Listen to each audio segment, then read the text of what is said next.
In 2012, law enforcement agencies across multiple continents were desperately hunting a fugitive. Investigators were chasing digital footprints, combing through flight records, and coordinating a massive search across Europe. But the global pursuit didn't end in a dramatic standoff.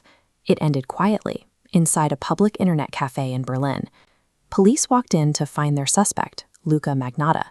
He wasn't trying to disguise himself or book a flight to a non-extradition country. He was sitting at a computer, casually reading news articles about himself. Most criminals on the run erase their tracks and avoid attention at all costs. Magnotta risked his freedom, sitting in a highly public place, just to consume his own headlines. Magnotta bypassed the traditional motives of profit or revenge. To him, the act was a calculated, lethal audition for global fame. Sitting in that cafe, reading the very news reports that would lead to his arrest, Magnotta revealed a terrifying reality. His desperate need for global notoriety was the entire reason for his crime, and ultimately the exact flaw that got him caught. Growing up in Canada, Magnotta craved admiration. He spent years trying to get noticed, attending photo shoots and creating endless online profiles in a desperate attempt to achieve celebrity status. When conventional fame didn't materialize, he constructed a delusional fantasy world online. He became obsessed with his appearance, meticulously curating a highly artificial image. Investigators found Magnotta set up a closed loop, using fake profiles to post simulated praise, feeding his own ego. But that validation hit a wall. To force a reaction, he escalated, posting disturbing videos involving cruelty to animals, generating intense outrage. Online communities were horrified.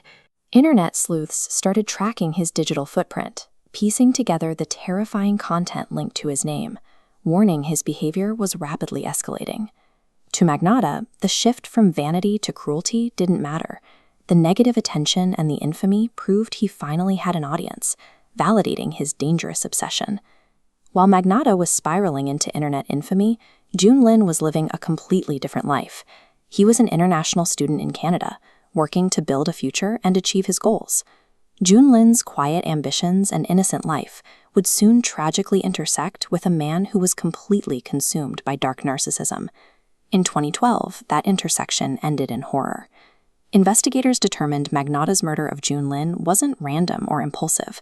It was a deliberate, highly premeditated act. What happened next shocked the globe. Magnotta deliberately filmed the atrocity and distributed it online, forcing the public to witness his actions and guaranteeing international headlines. By broadcasting the evidence, he turned a private, devastating loss into a weaponized publicity campaign designed to terrify the world and make his name inescapable. The strategy worked exactly as he intended. News of the video spread rapidly, social media feeds exploded with rumors, and horror dominated global coverage. With Magnotta suddenly vanishing, local authorities immediately partnered with Interpol to launch a massive coordinated search. He fled across the Atlantic, navigating through European cities until he reached Berlin. Yet even while moving as an international fugitive, he couldn't stop checking the internet to see what people were saying about him. Investigators used this exact obsession against him. By monitoring his digital footprint as he read his own news coverage, the trail led directly to Germany. The international manhunt was ultimately won because Magnotta's addiction to his own infamy completely overpowered his basic instinct to hide. Once back in Canada, Magnotta's online fantasy violently collided with the strict reality of justice.